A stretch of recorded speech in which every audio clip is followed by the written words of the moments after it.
है जी। 15 जून को हमेशा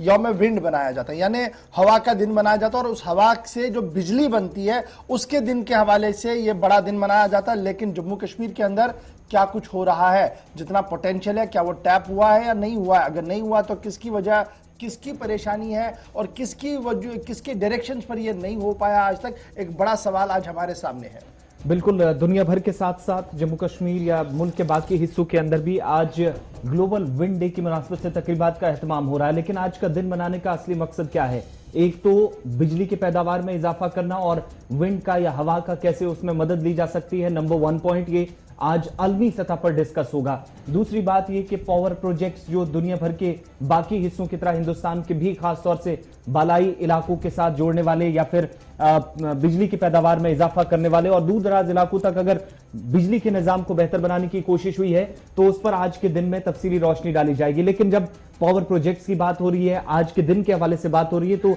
जम्मू कश्मीर के अंदर इंतजामिया की मायूस कुन कारकर्दगी ये सिर्फ आज का दिन नहीं है, बल्कि पिछली हुकूमतों से लेकर या रियासत से लेकर यूटी में जब से तब्दील हुआ है तो आपको याद होगा कि जम्मू कश्मीर हुकूमत की तरफ से एक प्रपोजल बनाया गया था और उसके बाद बाकायदा काम शुरू करने के लिए पेशरफ्त जो है इसमें हुई। जिला रियासी जम्मू सूबे का वो जिला जहां पर इंतजामिया की तरफ से विंड पावर प्रोजेक्ट नाम से पहला जम्मू कश्मीर का इस तरह का मंसूबा था, जहां पर बिजली की पैदावार में इजाफा करना या इस तरह का पहला प्रोजेक्ट यूनियन टेरिटरी मौजूदा वक्त में वहां पर बनना था। लेकिन ये मंसूबा बिड्डा गांव के अंदर रियासी जिले में कैसे आज के दिन में सियासत का शिकार हो गया। रियासत से यूटी भी बन गई, लेकिन हालात इस इलाके के या इस मंसूबे को अभी तक आगे पहुंचाना था दूर शायद इब्तदाई मराहिल में भी काम अभी तक शुरू नहीं हो सका। National institute of wind energy की तरफ से साल 2012 में बाज़ाब्ता तौर पर इस गांव को चुना गया और यह कहा गया कि बिद्दा गांव जो है यहां पर विंड एनर्जी प्रोजेक्ट जो है वो काबिल-कार हो सकता है। लेकिन सियासत की मेहरबानी ये देखिए कि पूरा प्रोजेक्ट बनने के बाद भी आज तक भी यह मामला आगे नहीं बढ़ा और फिर साल 2017 में साबिका हुकूमत ने इस बात का एतराफ़ किया कि 25 मेगावाट विंड पावर प्रोजेक्ट जो है वो इस गांव के अंदर बन सकता है, 6 मेगावाट जो है वो और भी बन सकते हैं। पायलट प्रोजेक्ट के तौर पर काम को हाथ में लेने की बात कही गई, लेकिन न जाने क्यों काम पाए तकमील तक नहीं पहुंचा। जम्मू कश्मीर के अक्सर इलाके ऐसे हैं जहां पर इस तरीके के पावर प्रोजेक्ट्स का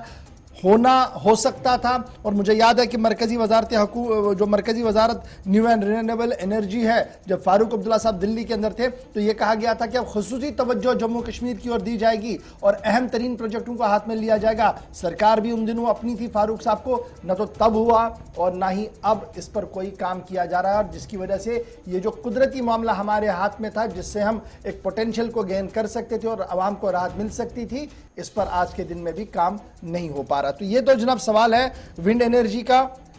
जिसका हम खातिर का इस्तेमाल नहीं कर पाते हैं। ब्रेक